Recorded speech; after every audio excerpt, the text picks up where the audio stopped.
Hello, welcome to Prejim Technologies. I am Venkat. This is part 91 of ASP.NET video series. This is continuation to part 90. If you haven't watched part 90, I would strongly encourage you to do so before continuing with the session. In this session, we'll discuss about registering a user using registration page. One of the problems with the examples that we discussed in part 90 of this video series is that we are not able to navigate to register.aspx page if we are not logged in. Let's see how to solve that problem. Now this is the application that we have been working with in part 90 of this video series. So I have this login page. Now when I navigate to this login page, I have a link here to go to the registration page. Now I don't have a username and password to log in. So obviously I want to register first and I want to get to the registration page. Look at that, when I click that, I'm not able to navigate to that page unless and until I log in. This is incorrect. So let's see how to correct this problem. First, let's understand why we have this problem in place. Okay, that's because if you remember in part 90, we enabled forms authentication. And then we also included this authorization element. Okay, so we want to deny access to anonymous users. Okay, so with this authorization setting in place, the end users now will only be able to access login page. Okay, because we have specified the login URL is login.aspx. So without logging in into the application, you can only access now login.aspx page. If you try to navigate to any other page, including the register or welcome.aspx page, you will be denied access. You will be redirected back to login.aspx page. Okay, so to solve this problem, we can add another web.config file to this registration folder. So let me right click on that, add new item. Let me add the web.configuration file. So web.config file added to the registration folder. So in this web.config file, I'm going to include another authorization element. And here I'm going to allow access to all users, including anonymous. So if we specify star, that means all users. So now the settings that are present in this web.config file are applicable for all the pages within registration folder.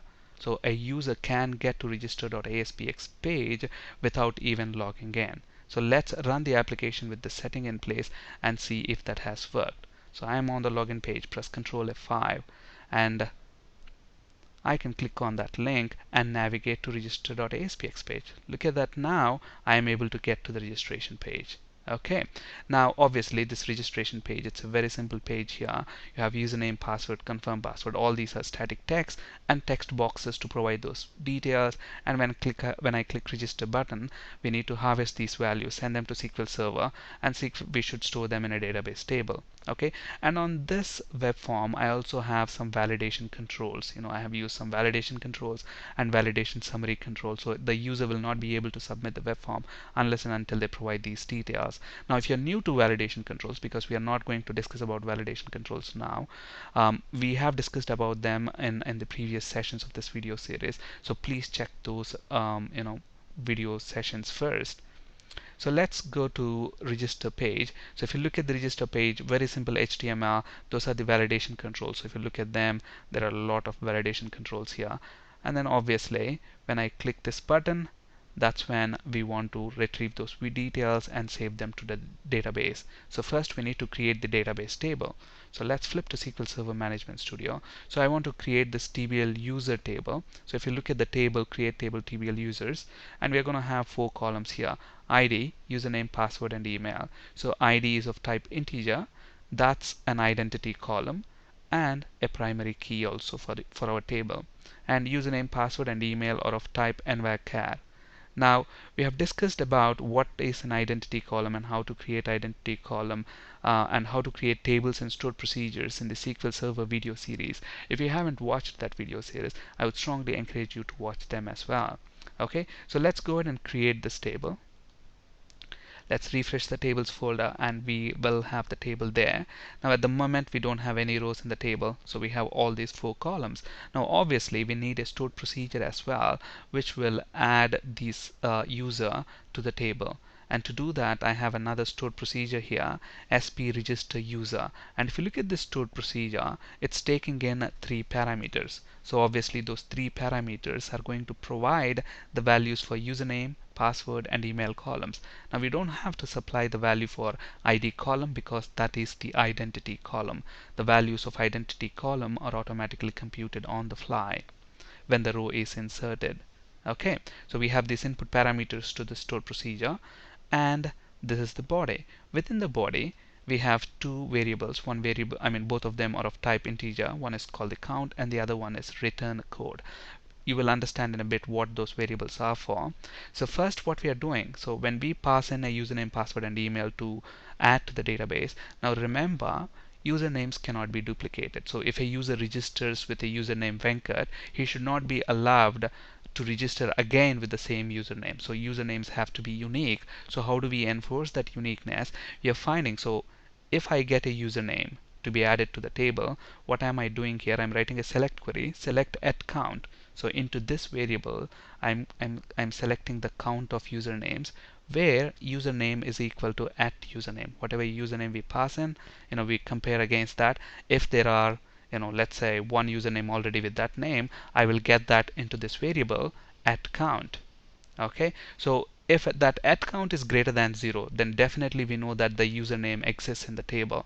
So in that case, we are setting the return code to -1. On the other hand, if it's not greater than 0, then we know that it should be either equal to 0 or less than 0, in which case we insert that row into the database. So we supply the values for username, password, and email, insert that into TBL users. But before that, look at the return code. We are setting that to 1. So if the return code is -1, that means the username exists. If it is 1, the username doesn't exist, and we have successfully inserted that into this table. Okay, and finally we select that return code and give it to the .NET application, and within the .NET application we retrieve that value and then determine what to do depending on whether it is -1 or 1. Okay, so now let's go ahead and see how to invoke this stored procedure from .NET application. So on the register page, when I click that button control, that's when we want to do that. Okay, so just to save some time, I have this ADO.NET code. Now this code that we are going to paste here, this is not related to forms authentication. This is ADO.NET code. So if you're new to ADO.NET, we have a video series recorded on ADO.NET as well.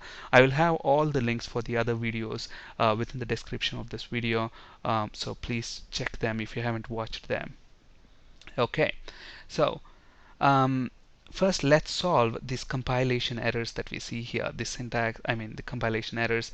And look at that, the first error is configuration manager class. The configuration manager class is present in system.configuration namespace, so let's import that.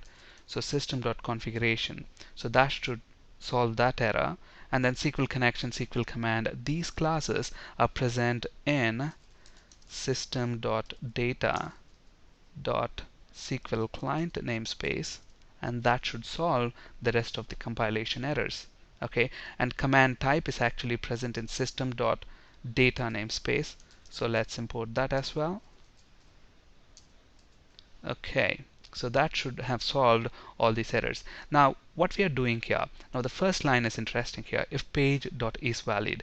Now if you remember, on the register page we are using validation controls. These validation controls, we have spoken about them in the previous session, so please check that video sessions. But just to give you a quick overview on why we are using this page.isValid, if the validation controls work both on the client side and on the server side.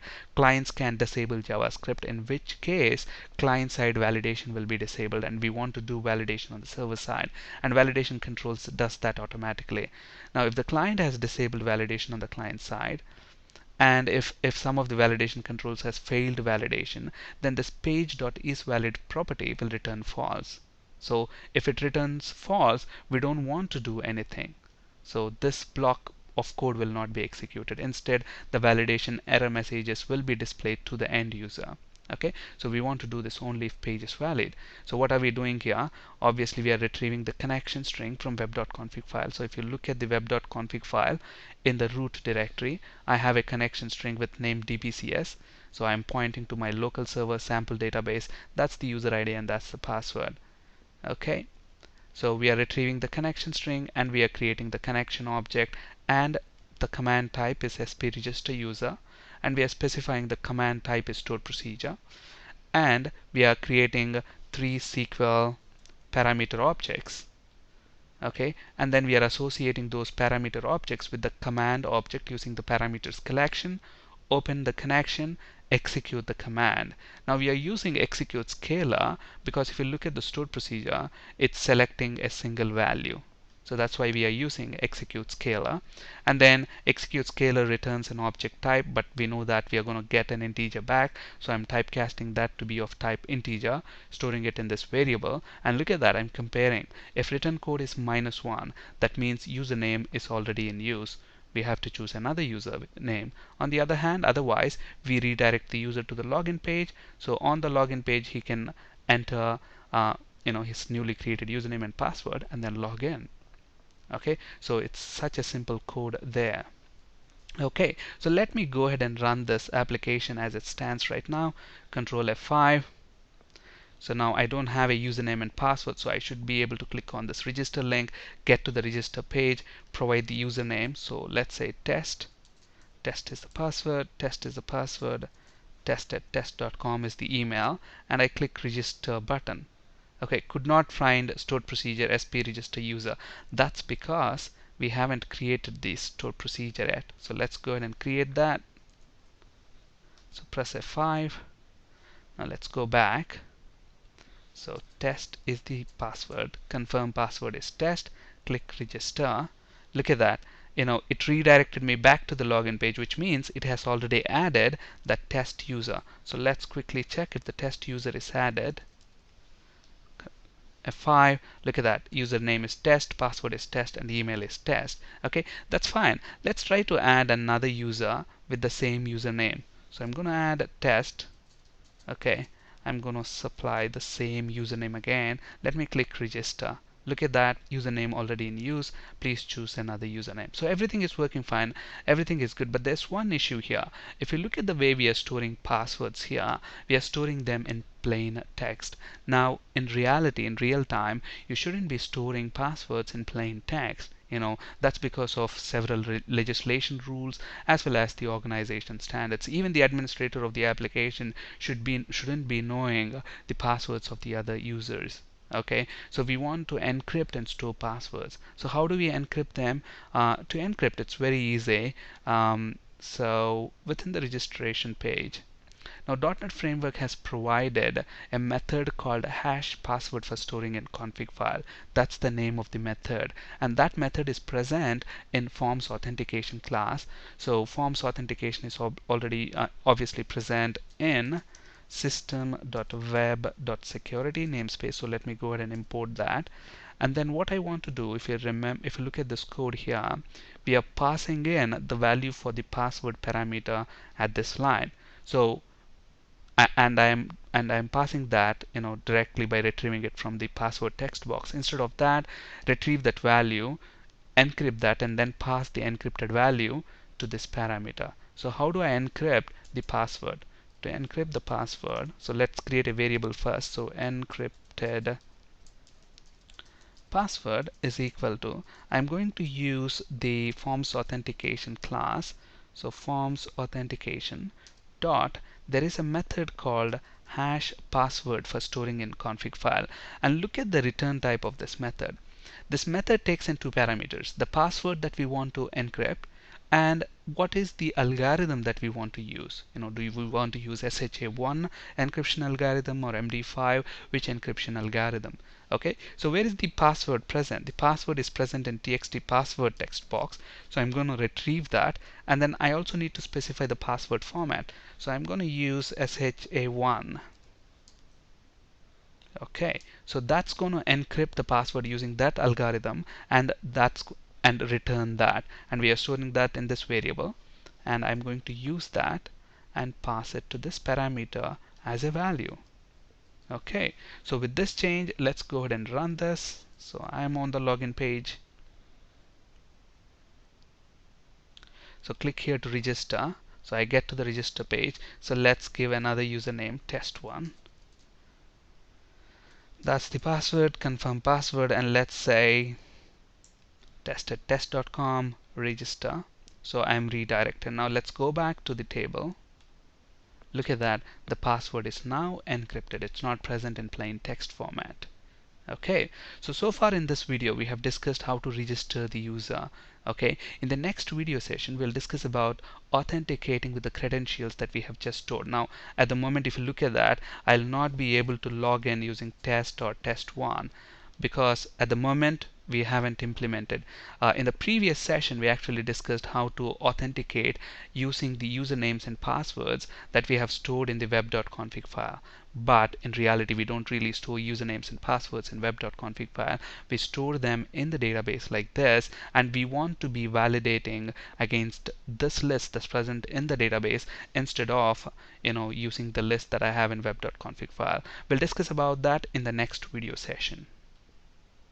On this slide you can find resources for ASP.NET C# and SQL Server interview questions. That's it for today. Thank you for listening. Have a great day.